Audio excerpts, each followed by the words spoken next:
This video is going to be about the basic osteology of the wrist and hand. This is a right hand.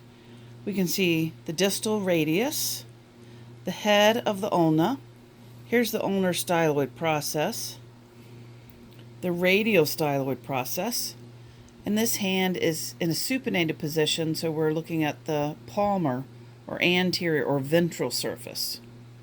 So we'll start with the 8 carpal bones, starting on the radial side, proximal row, scaphoid, which used to be called the navicular, that means boat-shaped, lunate, which means moon-shaped, triquetrum, and then pisiform. If I move the pisiform out of the way, you can see the triquetrum better. So those are the 4 bones of the proximal row: scaphoid, lunate, triquetrum, and pisiform or pisiform. The distal row, starting on the radial side, this is the trapezium, trapezoid, capitate, and hamate. To form the radiocarpal joint is formed by the distal end of the radius, the triangular fibrocartilage disc that attaches from the ulnar styloid process over to the radius. So that's the proximal end of the joint. The distal is the scaphoid, the lunate, and the triquetrum, which are convex. The midcarpal joint is between the proximal and distal rows of carpal bones, and it's S-shaped. So this is the midcarpal joint I just outlined. The midcarpal joint. The radiocarpal and midcarpal joints work together for wrist flexion, extension, radial, and ulnar deviation. Next is the metacarpal. So this is the first metacarpal, second metacarpal, third, fourth, and fifth. The bases of the metacarpals are proximal, and the heads are distal. The heads articulate with the bases of the proximal phalanges.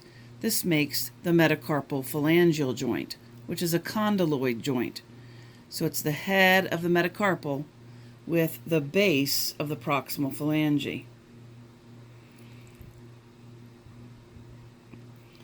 These are the phalanges: proximal phalange, intermediate or middle, and distal. Notice the medial 4 digits have 3, 1, 2, 3, so proximal, intermediate, and distal, or P1, P2, P3 is another way they're named. But the thumb only has 2, proximal and distal.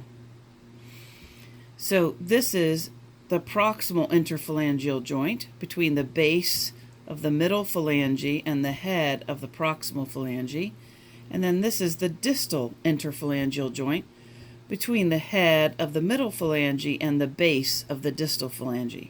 Those are both hinge joints, permitting flexion and extension. There are also joints between the carpal bones, so those would be called intercarpal joints. Between the distal row of carpal bones and the bases of the metacarpals, there are carpo-metacarpal joints. Between the trapezium and the base of the first metacarpal is the first carpo-metacarpal joint. That's a saddle joint. There are also joints between the bases of the metacarpals. So this is an intermetacarpal joint. It's a joint between the bases of the metacarpals. Now let's look at some details on the carpal bones. Let's start with the trapezium. The trapezium has a tubercle to which muscles and the flexor retinaculum attach, and it has a groove. This groove is for the flexor carpi radialis tendon to lie in, as it is headed towards the base of the second metacarpal for its attachment. The scaphoid also has a tubercle That's for muscle and flexor retinaculum attachment.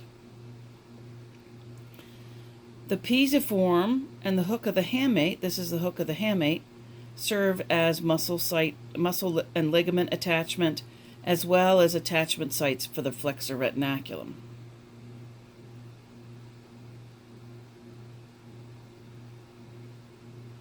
I think that'll be it for now.